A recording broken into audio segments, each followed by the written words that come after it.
NCP মধ্যপন্থী উদারপন্থী একটা গণতান্ত্রিক রাষ্ট্র প্রতিষ্ঠা করতে চায়। আপনি কি পছন্দ করেন, ডেমোক্রেটিক সিস্টেম না খেলাফত?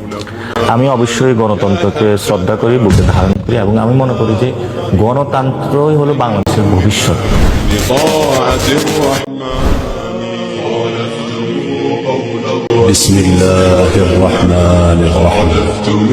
মানুষ মনে করে কোরআন কেবল তিলাওয়াত কিংবা মৃতদের জন্য ইসালে সওয়াব করার কিতাব, অথবা ব্যক্তিগত ও সামাজিক জীবনের কিছু দিক নির্দেশনা সম্বলিত গ্রন্থ।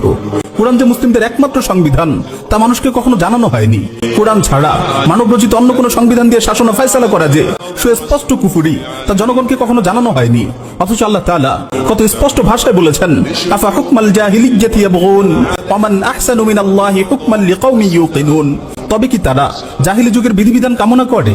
নিশ্চিত বিশ্বাসী সম্প্রদায়ের জন্য বিধান দানে আল্লাহর চেয়ে কে শ্রেষ্ঠতর? ইমাম ইবনে কাসির রাহিমাহুল্লাহ বলেন, এই আয়াতে ওইসব লোকদের খণ্ডন করা হয়েছে যারা আল্লাহর নাজিলকৃত শরিয়াকে ছুঁড়ে ফেলে নিজেদের মন গড়া আইন কানুন অনুযায়ী বিচার ফয়সালা করে। যেমনি ভাবে তাতারিরা তাদের পূর্বপুরুষ চেঙ্গিস খানের প্রণীত ইয়াসাক নামের জাহিলি সংবিধান অনুযায়ী রাষ্ট্র পরিচালনা করে।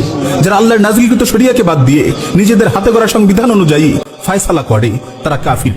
তাদের বিরুদ্ধে ততক্ষণ পর্যন্ত যুদ্ধ চালিয়ে যাওয়া ফরজ যতক্ষণ না তারা আল্লাহ তার রাসূলের শরিয়াকে সংবিধান হিসেবে গ্রহণ করে এবং ছোট বড় কোনো বিষয়ই শরিয়ার বিধান ছাড়া ফয়সালা না করে।